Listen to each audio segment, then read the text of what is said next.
दोस्तों, पिछले एक हफ्ते में हमने एक से एक बड़े कीर्तिमान हासिल किए कोरोना के मामले में।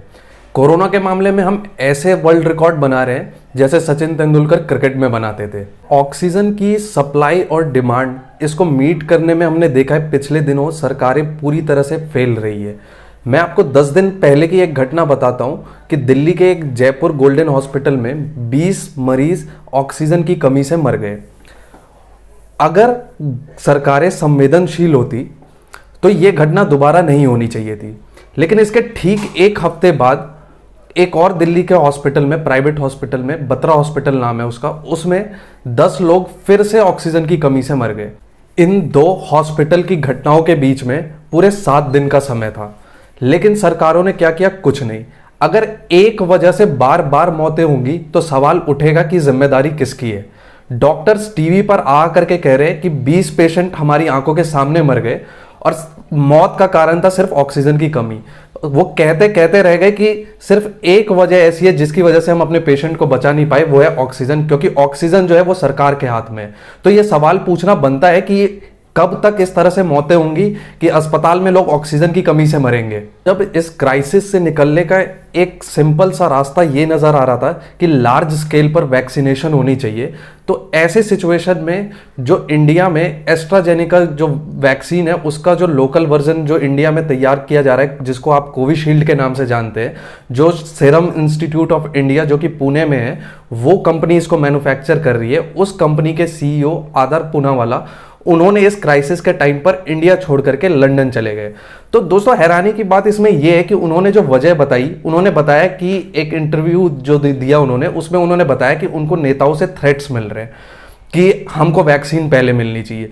उन्होंने ये कहा कि हर कोई चाह रहा है कि वैक्सीन हमें पहले मिले, लेकिन कोई ये समझने को तैयार नहीं हो रहा है कि किसी और को वैक्सीन आपसे पहले क्यों मिलनी चाहिए।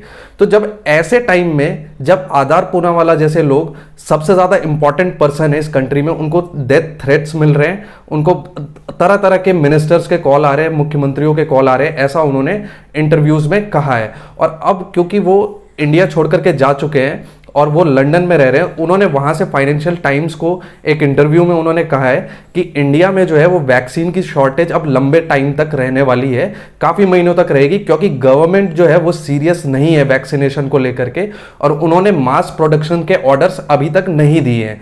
तो ये चीज सोचने वाली बात है कि जहां आप एक तरफ इलेक्शंस वगैरह इन सब चीजों में इन्वॉल्व रहते हो और जिस चीज पे आपका प्राइम फोकस होना चाहिए वैक्सीनेशन को लेकर के, अगर उस इंडस्ट्री से जुड़े लोग जो प्रोडक्शन पर ध्यान दे रहे हैं लेकिन आप उनको ऑर्डर्स नहीं दे रहे हो, आप उनको कॉन्फिडेंस में नहीं ले रहे हो, और वो अगर डेथ थ्रेट्स की वजह से अगर इंडिया छोड़ करके जा रहे हैं, तो इससे बड़ा दुर्भाग्यपूर्ण और क्या हो सकता है इस कंट्री के लिए।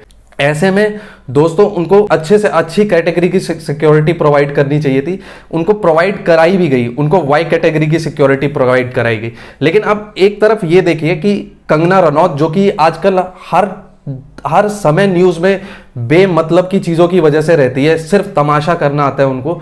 अभी आजकल न्यूज में यह था कि मुद्दा यह है कि कंगना रनौत का जो है वो ट्विटर अकाउंट सस्पेंड कर दिया गया, ये आज की डेट में मुद्दा है। लेकिन ये ध्यान देने वाली बात है कि अगर कंगना रनौत जैसे व्यक्ति को वाई प्लस कैटेगरी की सिक्योरिटी मिल रही है, तो आधार पूनावाला जैसे को उससे नीचे कैटेगरी की सुरक्षा, वाई कैटेगरी की सुरक्षा दी है।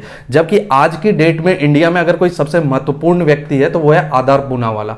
अगर वो लोग इस तरह से कंट्री छोड़ करके जाएंगे तो गवर्नमेंट के ऊपर शेम है, उनको इस चीज को पर कॉन्फिडेंस में लेना चाहिए। तभी जब ऐसे व्यक्ति को आप कॉन्फिडेंस में लोगे, तभी तो देश की जनता भी कॉन्फिडेंस में आएगी। हाथ जोड़ के मोदी जी आपसे विनती है कि आप प्लीज देश की जनता पर ध्यान दीजिए, नहीं तो आपने जिस वोट और इलेक्शन के लिए आपने देश की जनता को तड़पते हुए छोड़ दिया है ऑक्सीजन के लिए, आपको 125 करोड़ लोगों की बद्दुआ लगेगी। आपके हाथ जो है वो खून से रंगे हुए हैं। ये मैं नहीं, इलाहाबाद हाईकोर्ट कह रहा है। इलाहाबाद हाईकोर्ट ने कल ही कहा है कि oxygen crisis deaths are criminal, और ये नरसंहार है। इलाहाबाद हाईकोर्ट ने जो ये टिप्पणी करी है ये वाजिब भी है, क्योंकि अभी जब मैं ये वीडियो रिकॉर्ड कर रहा हूँ, इससे ठीक एक दिन पहले ये हुआ था कि लखनऊ में एक प्राइवेट हॉस्पिटल है, सन हॉस्पिटल, उन्होंने नोटिस जारी करके ये कहा कि हमारे पास जो है वो ऑक्सीजन की दिक्कत है, इसीलिए आप अपने मरीजों को यहाँ से ले जाइए। ऐसे में किसी भी रिस्पॉन्सिबल गवर्नमेंट को क्या करना चाहिए था, एज सुन एज पॉसिबल वहाँ पे ऑक्सीजन की सप्लाई करवानी चाहिए थी सबसे पहले तो, नहीं है तो कहीं से भी लेकर के आना चाहिए था। लेकिन उन्होंने क्या किया, उन्होंने उल्टा उस अस्पताल पर कारण बताओ नोटिस जारी कर दिया कि आपने झूठा क्लेम क्यों किया, और उल्टा अस्पताल पर ही एक्शन ले लिया। अगर सरकारें इस तरह से रुख अपनाएगी, इस तरह का रवैया अगर उनका रहेगा हेल्थ सिस्टम को लेकर के, तो क्राइसिस तो आएगी ही ना। एक भी मौत क्यों हो रही है ऑक्सीजन की कमी से? क्यों आप सुपर पावर कह रहे हो अपने आप को, आप 5वें नंबर की लार्जेस्ट इकोनॉमी बता रहे हो, आप 5 ट्रिलियन इकोनॉमी के सपने देखते हो, आप एक मामूली सा गैस हॉस्पिटल में नहीं पहुंचा सकते हो, जिसके लिए हाई कोर्ट सुप्रीम कोर्ट इनको कहना पड़ रहा है कि आप नरसंहार कर रहे हैं, आप पूरी तरह से फेल रह रहे हैं ऑक्सीजन को सप्लाई करने में। वोट आपको चाहिए रहता है, लेकिन आप एक छोटा सा गैस आप नहीं पहुंचा पाते हो। जब वैक्सीनेशन आपको तेज करना था कंट्री में, तब आपने वैक्सीन मैत्री, वैक्सीन डिप्लोमेसी आपने चालू कर दी, आपने सारी कंट्रीज को वैक्सीन भेजना चालू कर दिया।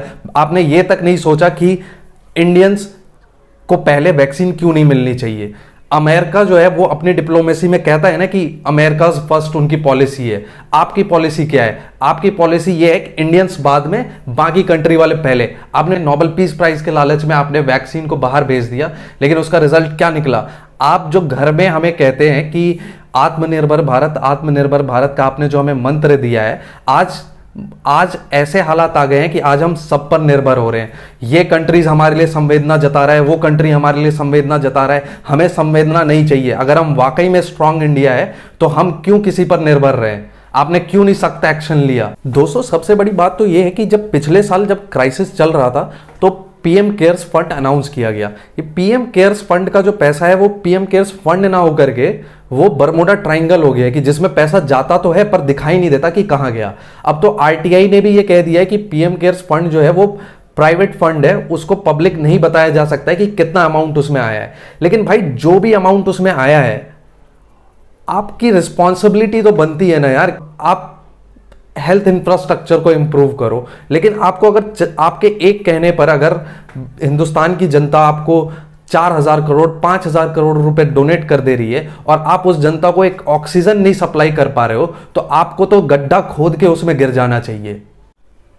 मैं हाथ जोड़ करके विनती करना चाहता हूं कि सर, एक भी मौत नहीं होनी चाहिए ऑक्सीजन की क्राइसिस की वजह से, क्योंकि अगर आपने एक भी मौत होने दिया ऑक्सीजन की क्राइसिस की वजह से, तो ये देश की जनता आपको याद रखेगी और आने वाले टाइम में आपको भी देख लेगी। बड़े से बड़े नेताओं को देख लिया गया है। आप कौन सी चीज है सर? आपको भी देखेगी जनता, क्योंकि जब जनता भूखी होती है तो सबसे पहले वो कुर्सी को खाती है। देखिए दोस्तों, एक और खबर आई है कि 8 एशियाटिक लॉयन जो है वो कोरोना पॉजिटिव पाए गए हैं। अभी ये सुनने में विकराल समस्या नहीं लगती है, लेकिन कोई भी समस्या जो है वो विकराल तब हो जाती है अगर हम उसको समय रहते रिस्पॉन्ड उस पर ना करें अपनी सरकारों की तरह।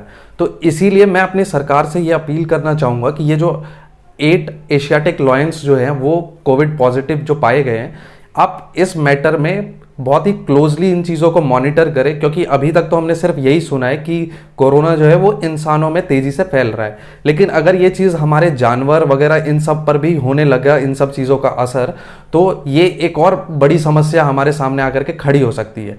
इसीलिए इस समस्या को समय रहते ही निपटा देना चाहिए और पता करना चाहिए और पूरा रिसर्च होना चाहिए इस चीज़ के ऊपर भी कि क्या वजह है और क्या कारण है इन सब चीज़ों का।